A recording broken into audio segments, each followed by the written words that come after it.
So welcome to another edition of Carnivore Bites. I'm your host, Jeff Sherman, along with Dr. Eric Lopkin. Lot on the docket today, as always.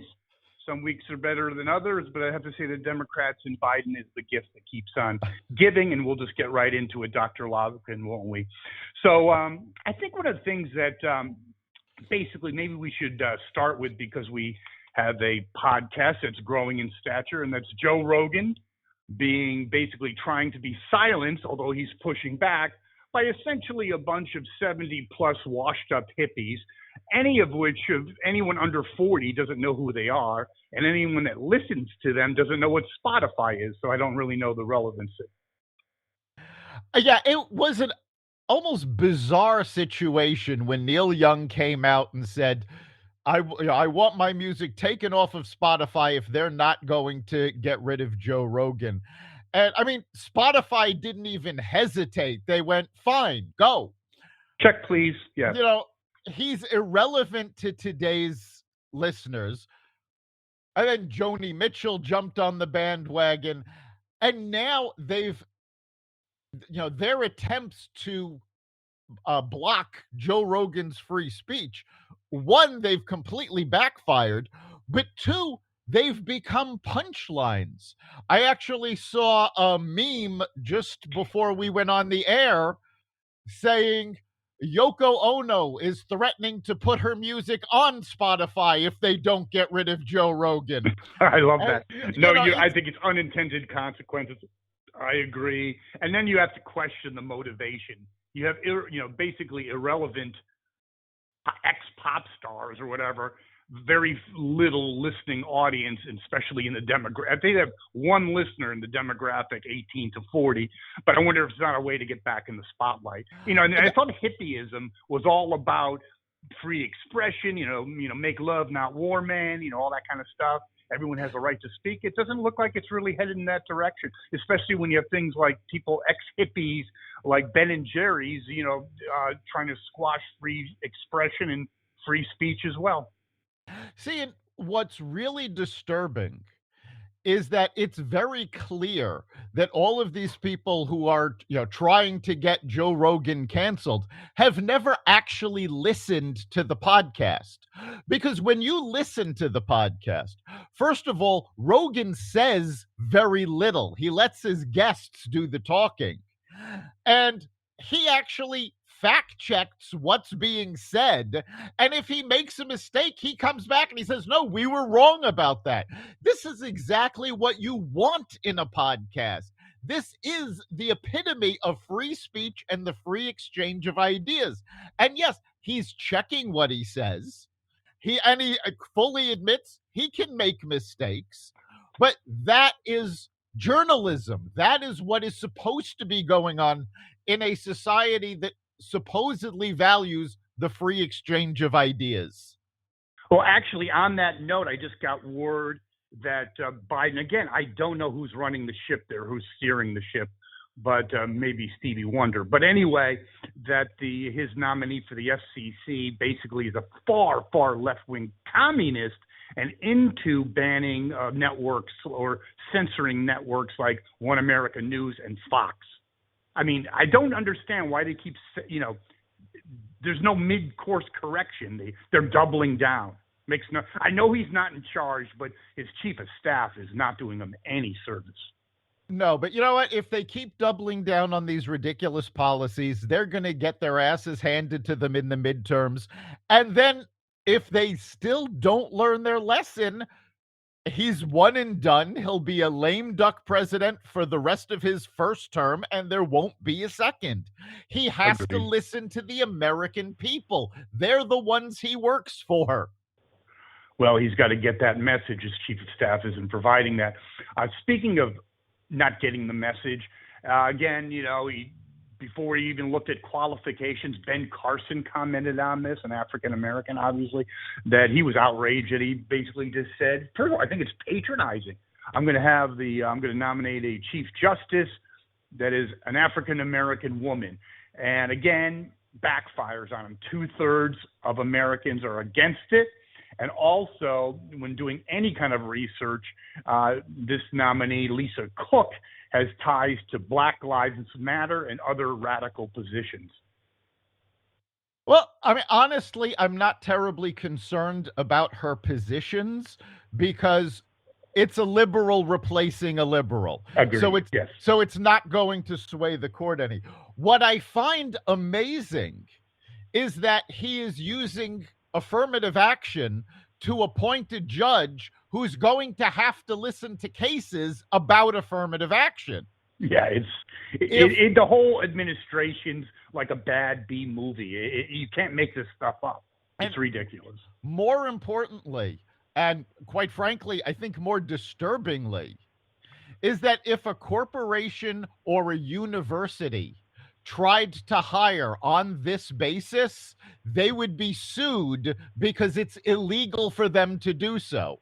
So it's illegal for everybody else, but it's fine for the Biden administration. It doesn't surprise me either.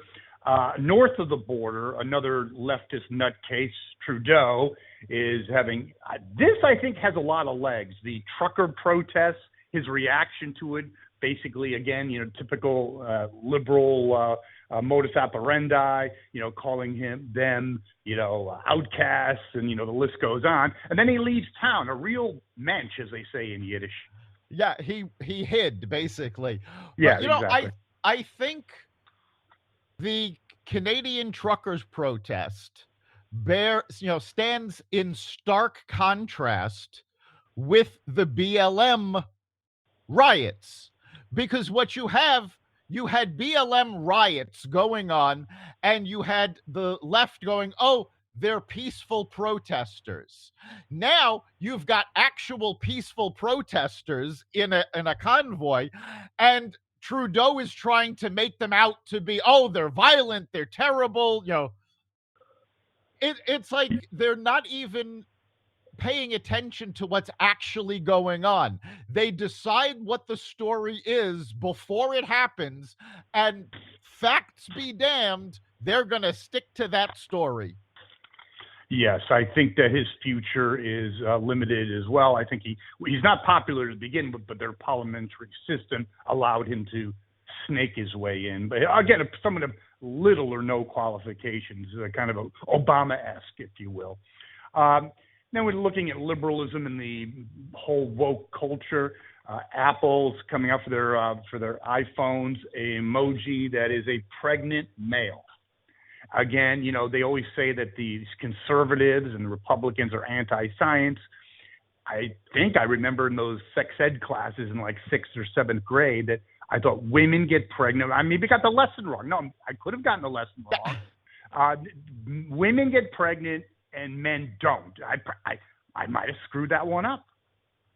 Yeah, it's absolutely amazing that they're coming out with this. And yes, no, men cannot give birth. And I have to say, I have been an Apple customer for a long time. My entire company has, Macs, iPads, iPhones. And in full disclosure, I'm an Apple shareholder. And I am appalled at what Tim Cook has been pulling over the last several years. And it goes beyond stupidity like putting out a pregnant man emoji. He's actually been providing China with Apple technology, making sure that they can stay ahead of the curve with the tech. I think it's really time that Apple is taking a good look at, and maybe we need to get rid of Tim Cook as CEO, because he seemed to have forgotten that, first of all, his lifestyle would get him killed in China because he is a homosexual. Mm-hmm. And he owes his success to America. And it's time he realizes that and stops trying to undermine America. Yeah, but there's a whole group and big in the Democratic Party, obviously, global elitist liberals that have no allegiance, thinking, almost a Soros type of a philosophy of a one world order. Because, for them, they're living in gated communities. Do they really give a shit about America? It's just another market. It's another place on the globe. Right. But I mean, a lot of these folks California-based, and yet they've seen what liberalism has done to California. They're moving their companies out of California because they don't want to have to deal with it, and yet they still keep pushing this agenda all over the world. It's removed of logic, but liberalism, according to Dr. Michael Savage, is a mental disorder, and I support that. Now, speaking about being out of touch, Mayor Pete, okay, Buttigieg, first of all, I saw him on a video. This is the kind of person he is, kind of character he is. He had his entourage, the whole security team motorized. So he stops, gets out of his van, gets the bike off the back, and bikes to an event 2 blocks away. I mean, could you throw up? But that doesn't really affect you or I or our listeners. What might affect them, and I'm sure will certainly help Biden's reelection aim, is that he has a initiative to put cameras around the throughways to give speeding tickets to people. I'm sure that has no economic. And by the way, the people he basically call the highway systems racist. I mean, some of these people, oof. And so it's racist. But who's going to be most affected by getting a $200 speeding ticket? Not Mr. Cook at Apple, but your maybe inner city resident or a poor white person in Appalachia. I mean, hello. Yeah, Buttigieg is another one who's off his rocker. He's pushing this camera system. Now, the UK has this a very similar camera system, and UK citizens are almost universally against it. There is mounting evidence that these actually cause more accidents than they actually prevent. What I find more disturbing is the fact that this is actually part of a trend within our government. We talked about this earlier this week on our sister podcast, Raw Naked Truth, where it's not just Buttigieg trying to put speed cameras up, but the IRS is now trying to require people to put video selfies and facial recognition to use their systems. And it's becoming, you put this all together, it's Big Brother. Yeah, actually, I think if you read 1984, I think what we're experiencing or getting into right now might make a 1984 look like just a Brahms fairy tale. Yeah, I mean, we've given up enough privacy to companies like Google and Facebook. And those, most people gave up their privacy willingly. But this is going above and beyond. It's absolutely amazing. And, ironically, what really I find amazing about all of this is they're putting up all of these cameras. They want to use facial recognition to ID people who are using IRS systems. And yet these same people are against showing a voter ID in order to vote. It's not about voter ID or about it's that they want illegals and ballot harvest, all the stuff that would, the only thing that's going to allow them to have a trajectory into the future.